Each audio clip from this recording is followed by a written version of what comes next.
दोस्तों, motivational movies में आपका स्वागत है।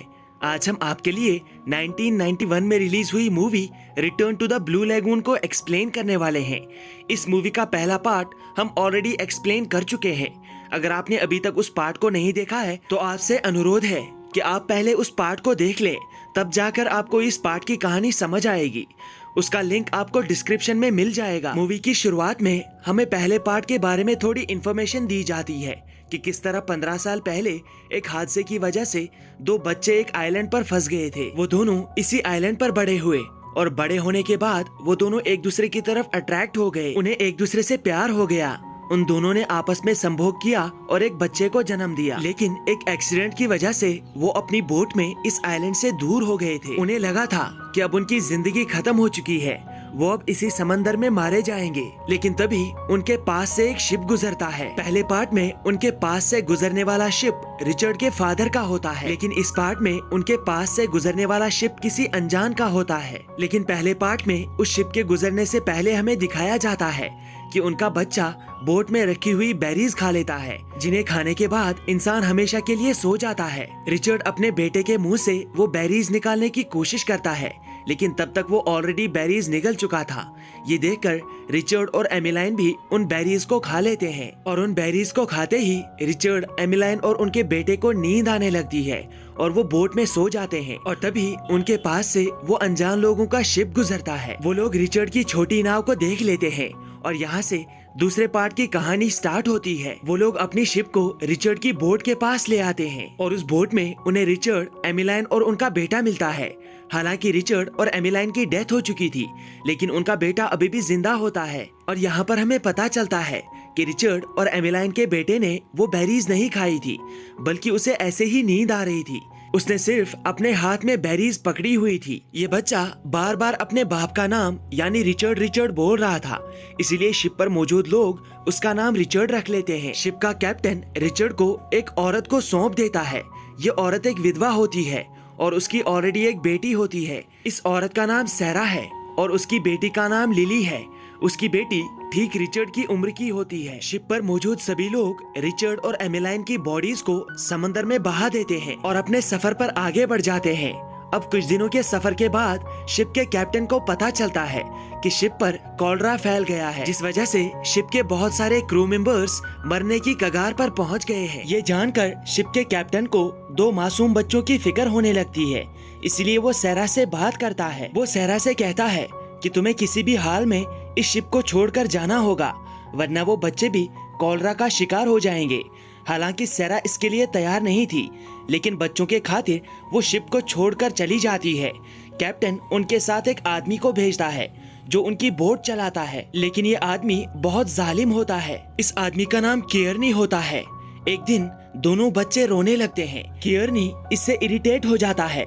वो सैरा को बच्चों को चुप कराने के लिए कहता है, लेकिन बच्चे चुप होने का नाम नहीं ले रहे थे, इसलिए केयरनी रिचर्ड को मारने की कोशिश करता है। जवाब में सैरा केयरनी को एक हार्पून से मार देती है और बच्चों की जान बचा लेती है। वो उसकी बॉडी को समुद्र में बहा देती है। अब सैरा को समुद्र में सफर करते हुए कई दिन बीत जाते हैं और एक दिन वो एक आइलैंड पर पहुंच जाती है। ये वही आइलैंड है जहां पर हमने रिचर्ड और एमिलाइन को देखा था। इस आइलैंड पर सैरा को पीने लायक पानी और बहुत सारे फल मिलते हैं, इसीलिए वो बच्चों को यहीं पर पालना स्टार्ट करती है। सैरा को इस आइलैंड पर रिचर्ड और एमिलाइन का घर भी मिलता है, जहाँ पर वो दोनों रहा करते थे, और सैरा भी इसे अपना घर बना लेती है। छोटा रिचर्ड इस घर के हर एक कोने को जानता था, जिससे सैरा को पता लग जाता है कि ये वही घर है जहाँ पर रिचर्ड पैदा हुआ है, जहाँ पर उसके माता पिता रहते थे। अब सैरा भी अपनी जिंदगी इसी आइलैंड पर गुजारने लगती है और एक दिन वो उन लोगों को भी देख लेती है जो उस आइलैंड पर कोई रिचुअल करने आते हैं। उसे ये भी पता चलता है कि वो लोग इस आइलैंड के पास में ही एक आइलैंड पर रहते हैं और फुल मून के दिन वो यहाँ पर रिचुअल करने आते हैं। अब धीरे धीरे टाइम गुजरता है और रिचर्ड और लिली बड़े होने लगते हैं। सैरा इन दोनों को पढ़ाती है, वो उन्हें बाइबल सिखाती है और जिंदगी जीने के तरीके भी बताती है, और साथ ही वो उन्हें ये भी बताती है कि उन्हें आइलैंड के दूसरी तरफ कभी नहीं जाना है, क्योंकि वहाँ पर उनकी जान को खतरा हो सकता है। एक दिन रिचर्ड और लिली कोरल रीफ में मछलियाँ पकड़ने जाते हैं और तभी उनकी बोट उनसे दूर चली जाती है और उसी वक्त एक शार्क उनके आसपास घूमने लगती है। लेकिन रिचर्ड और लिली उस शार्क को चकमा देकर जल्दी से अपनी नाव की तरफ स्विम करते हैं। सही टाइम पर वो दोनों अपनी नाव पर पहुंच जाते हैं और बहुत मुश्किल से उनकी जान बच जाती है। कुछ टाइम गुजरने के बाद इस आइलैंड पर कई दिनों तक लगातार बारिश होती है और इस बारिश की वजह से सैरा बहुत बीमार पड़ जाती है। उसे समझ आ जाता है कि अब उसका टाइम आ गया है, अब वो इस दुनिया को छोड़कर जाने वाली है। इसलिए वो एक दिन रिचर्ड और लिली को अपने पास बुलाती है। वो उन्हें समझाती है कि अब तुम दोनों को जिंदगी मेरे बिना ही गुजारनी होगी, तुम दोनों को एक दूसरे का ख्याल रखना पड़ेगा। वो उन्हें ये भी बताती है कि जब वो दोनों जवान हो जाएंगे तब उनके साथ क्या होगा। सैरा उन्हें बताती है कि एक दिन उन दोनों को यहाँ से ले जाने के लिए एक शिप आएगा जो उन्हें बाहरी दुनिया में लेकर जाएगा। तब तक तुम दोनों को जिंदगी उसी हिसाब से जीनी होगी जिस तरह मैंने तुम्हें सिखाया है।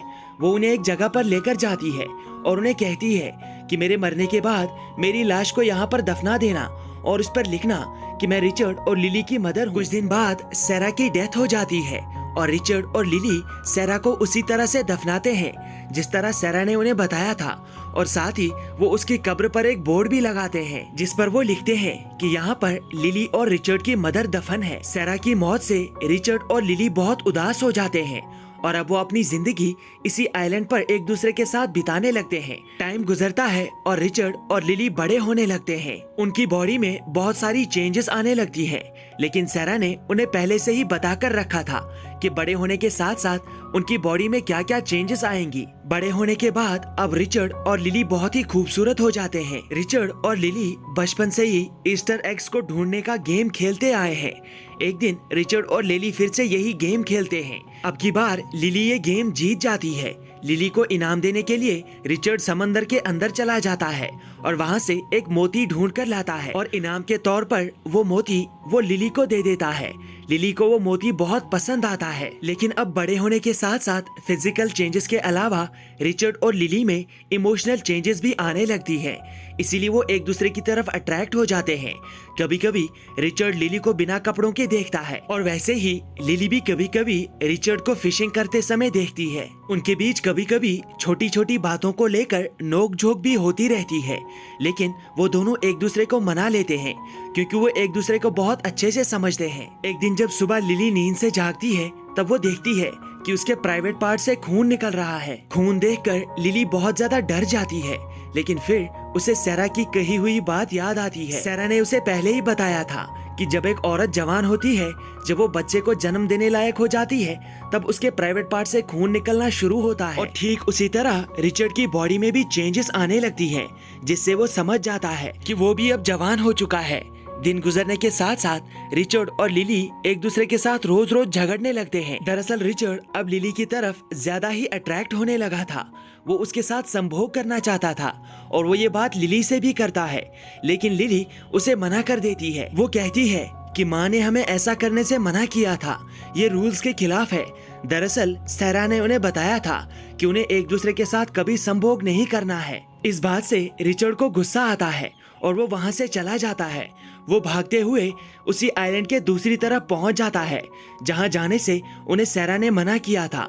वहां पर उसे वो मूर्ति भी मिल जाती है। मूर्ति के अलावा उसे वहां पर बहुत सारे इंसानी कंकाल मिलते हैं। रिचर्ड अभी इस जगह को देख ही रहा था कि तभी वहां पर वो लोग आ जाते हैं जो उस मूर्ति के सामने कोई रिचुअल करते हैं। रिचर्ड अपने आप को कीचड़ में ढक लेता है और वहीं पर छुप जाता है। रिचर्ड रात तक उसी जगह पर रुकता है और रात में उसे पता चलता है कि जिस दिन फुल मून होता है उस दिन ये लोग यहाँ पर किसी इंसान को लेकर आते हैं और इस मूर्ति के सामने उस इंसान की बलि दे देते हैं।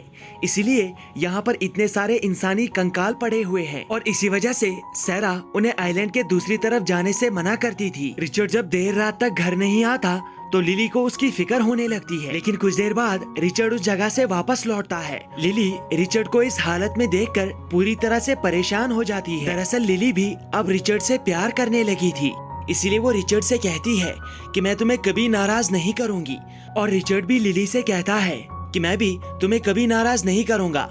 दोनों की नाराजगी खत्म होती है और दोनों एक दूसरे के करीब आते हैं। वो दोनों एक दूसरे के साथ पहली बार संभोग करते हैं। संभोग करने के बाद दोनों का इमोशनल बॉन्ड बहुत ही ज्यादा मजबूत हो जाता है और अगले दिन वो दोनों एक दूसरे से शादी कर लेते हैं। वो एक दूसरे से वादा करते हैं और एक दूसरे को रिंग्स पहनाते हैं और दोनों हंसी खुशी अपनी जिंदगी इस आइलैंड पर बिताने लगते हैं। एक दिन जब रिचर्ड और लिली अपने घर पर होते हैं तभी उन्हें आइलैंड के पास में एक शिप दिखता है। वो इसी आइलैंड की तरफ आ रहा था।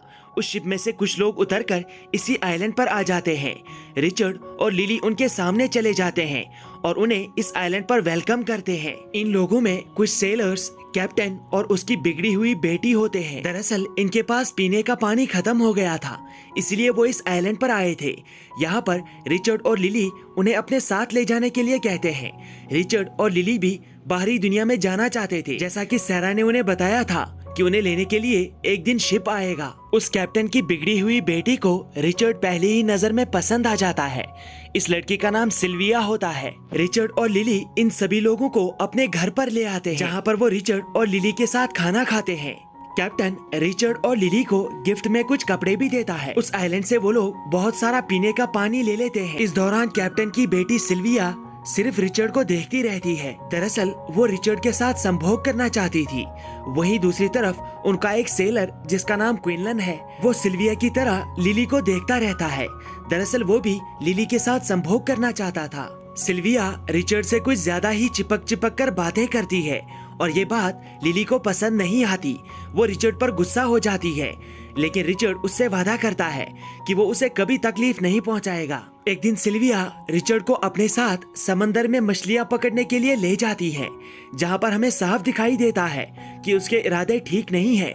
वो रिचर्ड को उसके साथ संभोग करने का खुला ऑफर देती है। रिचर्ड सिल्विया से कहता है कि मैं ये नहीं कर सकता क्योंकि मैं लिली के साथ शादी कर चुका हूँ और मैं उसी से प्यार करता हूँ।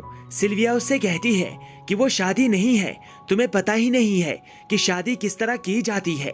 लेकिन रिचर्ड उसे फिर भी मना कर देता है।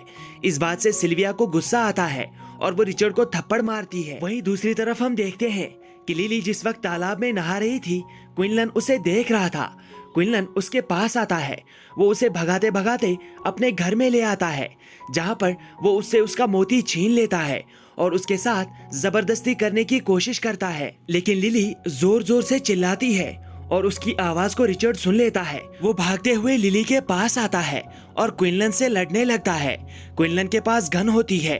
वो रिचर्ड को जख्मी कर देता है। क्विनलन रिचर्ड पर भारी पड़ जाता है क्योंकि रिचर्ड नहीं जानता था कि किस तरह लड़ना चाहिए। क्विनलन अपनी गन की मदद से रिचर्ड का गला घोंटने लगता है, लेकिन तभी बाकी लोग भी वहाँ पर आ जाते हैं जो रिचर्ड को क्विनलन से बचाते हैं। रिचर्ड वहाँ से भाग जाता है, लेकिन क्विनलन भी उसके पीछे पीछे भागता है। क्विनलन बार बार रिचर्ड पर गोली चलाता है, लेकिन खुशकिस्मती से रिचर्ड को कोई भी गोली नहीं लगती। उसकी जान बच जाती है। वो सीधा उसी रीफ के पास भाग जाता है जहाँ पर वो मछलियाँ पकड़ता था। रिचर्ड को पता था कि उस रीफ के पास एक शार्क है, लेकिन ये बात क्विनलन को पता नहीं थी। इसीलिए क्विनलन भी रिचर्ड के पीछे पीछे पानी में कूद जाता है। रिचर्ड जल्दी से स्विम करते हुए वापस रीफ पर आ जाता है, जबकि क्विनलन उस शार्क का शिकार हो जाता है। इसके बाद रिचर्ड वापस लिली के पास आता है। वापस आने के बाद रिचर्ड लिली से बात करता है और उसे हर्ट करने के लिए उससे माफी मांगता है। लिली भी रिचर्ड को माफ कर देती है और साथ ही वो उसे बताती है कि वो प्रेग्नेंट है, वो बच्चे को जन्म देने वाली है। ये बात सुनकर रिचर्ड बहुत ही ज्यादा खुश हो जाता है। लिली रिचर्ड से कहती है कि अगर रिचर्ड इस आइलैंड को छोड़कर जाना चाहता है तो वो कैप्टन के साथ बाहरी दुनिया में जा सकता है, लेकिन मैं यहाँ से नहीं जाऊंगी। मैं नहीं चाहती कि मेरे बच्चे ऐसी दुनिया में बड़े हों जहाँ पर लोग एक दूसरे की जान के प्यासे हों। मैं अपने बच्चे को इसी आइलैंड पर बड़ा करूंगी। ये सुनकर रिचर्ड भी उससे कहता है कि मैं भी इस आइलैंड को छोड़कर नहीं जाऊंगा। और कुछ टाइम बाद वो शिप वहाँ से चली जाती है और यहाँ पर ये मूवी खत्म होती है।